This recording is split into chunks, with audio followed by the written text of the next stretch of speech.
सतगुरुदेव की जय हो। बंदी छोड़ सतगुरु रामपाल जी भगवान की जय हो। सत साहिब भाई, सत साहिब पवन भाई, दया परमेश्वर जी की बात ये है, माफ़ मांगना है। मालिक से तो मांगी हूँ, और भाई अब मुझसे कोई गलती हो गई तो माफ़ कर देना।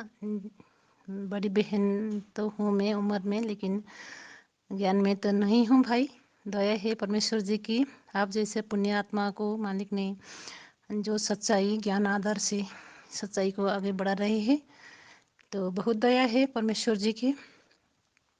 जिन आत्मा को आज हमने भी पहचानने की मौका दी है मालिक ने, और परमेश्वर जी से यही मांगते हैं, ऐसे ही सच के आधार से ही आगे बढ़ेंगे, शायद बढ़ाएंगे मालिक, क्योंकि हमको यही लग रहा है अब मालिक इसी रास्ते से ही आगे बढ़ाएंगे। तो ये भी मेरी जितना सोच था वो इतना था, लेकिन ऐसा ही चलाएंगे मालिक। और उतना पढ़ी लिखी नहीं हूँ, इसलिए थोड़ा सोशल मीडिया में मैं उतना सेवा तो नहीं कर रही हूँ। इसमें भी मैं माफ़ मांगती हूँ आपसे, और जितना कोशिश करती हूँ सोच समझ कर ही करना चाहिए, क्योंकि सत्य मार्ग है, भगवान सत्य है, और जो आज मालिक चाहते हैं और वैसे ही आगे बढ़ रहा है ये मार्ग को। तो यही कहना चाहती हूँ भाई, मुझे माफ़ कर दीजिए, गलती तो हो जाती है, जीव है हम सभी, इसीलिए आपसे माफ़ी नहीं मांगी थी अभी तक। मालिक ने दया की है, आज वैसे भी माफ़ मांगो। जय हो बंदी छोड़ की, सत साहिब बंदी छोड़ सतगुरु रामपाल जी भगवान जी की जय हो। सत साहिब भाई, सत साहिब, जय हो बंदी छोड़ की। बंदी छोड़ सतगुरु रामपाल जी भगवान की जय हो। सतसाई बहन जी, दया परमपिता परमेश्वर जी की।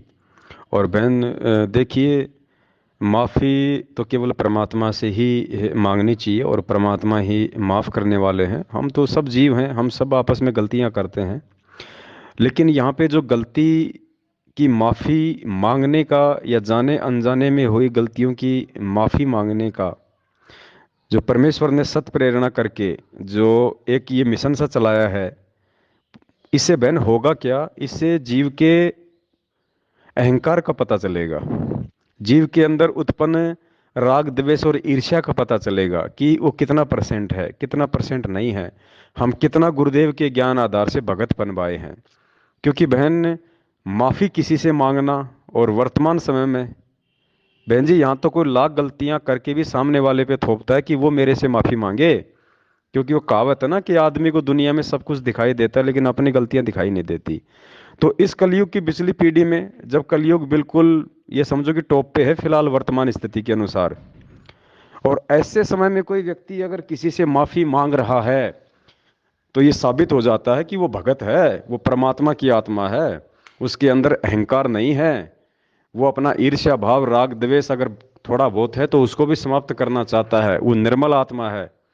तो इससे साबित होता है कि हम परमात्मा के, हम कितने जो है वो नज़दीक हैं, और हम उस परमेश्वर के नज़दीक आने के लायक बने भी हैं या नहीं बने हैं अभी तक। क्योंकि परमात्मा कहते हैं ना कि पुण्यात्माओं, इस भगवान का और अहंकार का तो 36 का आंकड़ा है, कभी जिंदगी में प्राप्त नहीं कर सकते अहंकार के साथ इस परमात्मा को। और परमात्मा कहते हैं, हर्ष सोग है समान गति, संशय सर्प शरीर, राग द्वेष बड़े रोग हैं, यम के पड़े जंजीर। तो बहन और कुछ नहीं है, ये जो गलतियां मांगने का जो सिलसिला है, परमपिता परमेश्वर के आशीर्वाद से, जो इस तुच्छ दो कोटि के जीव को निमित्त बना के परमात्मा ने सबसे पहले मैनेजमेंट वाले भाई बहनों से माफ़ी मंगवाई। उसके बाद में जितने भी भगत भाई हैं जो संगत वाले हैं, उनसे भी जाने अनजाने की गलतियों की परमात्मा ने सार्वजनिक दास से माफ़ी मंगवाई है। तो बहन यही असर होता है। परमात्मा कहते हैं, एक ने कही दूजे ने मानी, कहे कबीर वो दोनों ज्ञानी। सतलोक से भी हम देखा देखी में आए थे, और यहाँ भी हम देखा देखी में ही सत्य सत्य के मार्ग को हम पकड़ेंगे। एक आत्मा को तो परमात्मा निमित्त बनाता ही बनाता है। जब सतलोक में एक आत्मा निमित्त बनी थी यहाँ सबको लाने के लिए, सबसे पहले उस एक आत्मा ने हाथ खड़ा किया, देखा देखी सबने किया। और आज हम सब यहाँ पे नरक भोग रहे हैं।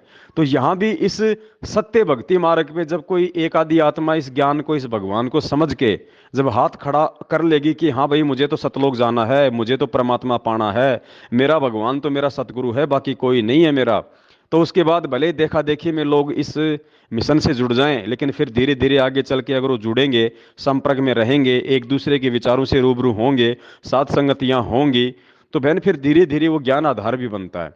और ज्ञान आधार बनेगा तो फिर परमात्मा के प्रति भाव और श्रद्धा भी बनती है। तो ये एक सिस्टम है परमपिता परमेश्वर का, जो सात संगति के माध्यम से परमात्मा ने इस कलयुग की बिजली पीढ़ी में चलाना ही चलाना होता है, किसी एक आत्मा को निमित्त बना के। तो वहन दया परमपिता परमेश्वर की। और माफी मांगने से परमात्मा कहते हैं कोई छोटा नहीं होता। माफी मांगने से परमात्मा की नजरों में भगत का जो कद है वो कई गुना ज्यादा जो है बढ़ जाता है, क्योंकि परमात्मा को प्रेमी आत्माएं पसंद है। राग द्वेष और ईर्ष्यालु आत्मा तो यहाँ काल भगवान को भी पसंद नहीं है, परमात्मा को कहाँ से होंगी। तो बहुत बढ़िया दया बहन परमपिता परमेश्वर की। माफ तो परमात्मा करेंगे, लेकिन जब ऐसे भाई बहनों से हम कुछ सीखते हैं, आप जैसों से, तो हमारी भी आत्मा गदगद हो जाती है कि परमेश्वर ने हमें कितनी अच्छी आत्माओं से इस काललोक में एक दूसरे के साथ में जोड़ के रखा हुआ है, जिनके पास में सिवाय परमात्मा और परमात्मा की चर्चा के कुछ भी नहीं होता। सत साहिब, बंदी छोड़ सतगुरु रामपाल जी भगवान की जय हो।